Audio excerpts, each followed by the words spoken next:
O Brasil tem mais de 10 milhões de pessoas com algum tipo de deficiência auditiva. Pelo menos 2 milhões convivem com surdez severa. Os chamados implantes cocleares devolvem a audição em muitos casos. A cirurgia e o aparelho são gratuitos, oferecidos pelo SUS. Mas se houver qualquer problema no processador de fala, o Ministério da Saúde autoriza o conserto apenas uma vez. Por isso, o Ministério Público entrou com uma ação na Justiça para que o SUS pague a manutenção e a troca da peça. O sorriso estampado no rosto é de quem está ouvindo os sons pela primeira vez. Escutou, bebê? Gabriel tem 4 anos e nasceu com perda da audição profunda nos 2 ouvidos. Mas em dezembro do ano passado, ele colocou o implante coclear, também conhecido como ouvido biônico. Até agora eu estou vendo só evolução. Não tenho o que reclamar, não. Ele ficou mais calmo, ficou mais atento, que era muito elétrico. A gente falava, ele não ouvia, não entendia a gente. A família descobriu o problema de audição quando ele ainda tinha 2 anos e foi para a escola. Na época, a mãe dele procurou o Hospital Público Agamenon Magalhães, no Recife, que faz cirurgias de implante coclear pelo SUS. Fiz todo o procedimento, fez um exame, detectaram a perda profunda dele. Aí já foi candidata a implante, aí já foi para fono, já passei para o psicólogo, já passei para o assistente social.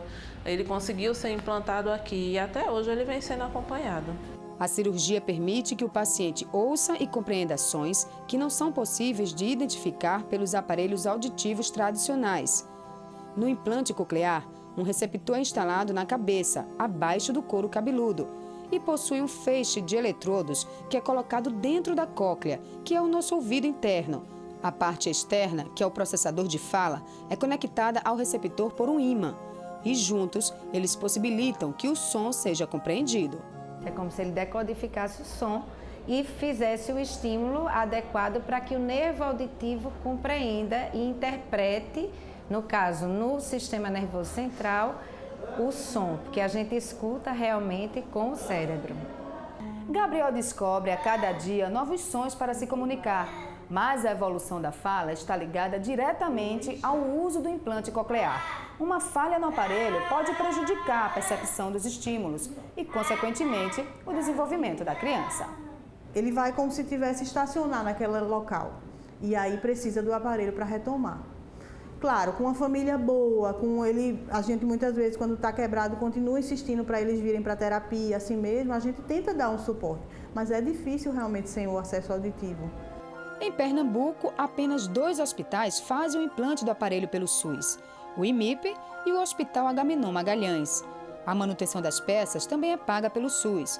O problema é que a substituição do processador de fala, nos casos em que o conserto não é possível, só está prevista uma vez pelo Ministério da Saúde, e se o dano não tiver sido causado por mau uso. Na tabela do SUS, a troca desse processador só é prevista uma única vez em casos de dano, perda ou roubo ou furto. Sem a reposição, o implante de nada serve, né? Então vai haver todo um retrocesso na reabilitação daquela criança ou adolescente no processo de aprendizagem da linguagem e comunicação. A partir do momento que ela deixa de ouvir, ela não vai falar e todo esse processo vai regredir. Então o prejuízo é imenso. Só no Hospital Agamenon Magalhães, 21 pacientes implantados precisam fazer a troca do processador de fala.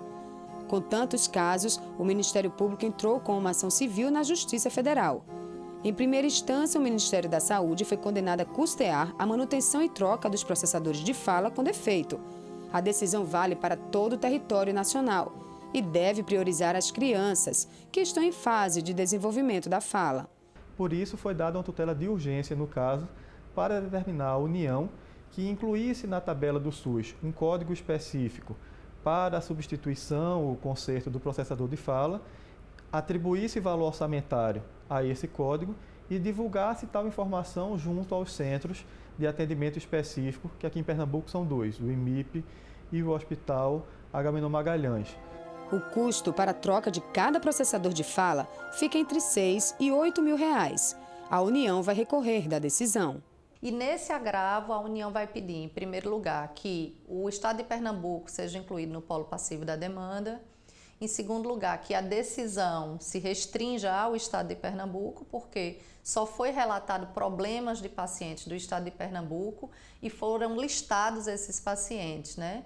E o pedido mais importante é que a decisão, na verdade, seja revogada. Também perceba que, como essa providência incluir um código na tabela do SUS não pode ser feito apenas para um estado específico da federação, a decisão teve caráter nacional. E Gabriel, mesmo pequeno, já sabe da importância do implante e cuida direitinho do aparelho para não correr o risco de ficar sem ouvir o som que mudou a vida dele para sempre. Ele não mexe, se outra criança for mexer, ele sai, ele chama mesmo para a pessoa tirar de perto, ele já sabe o que precisa. Se chover, ele bota a mão na orelha, para não molhar.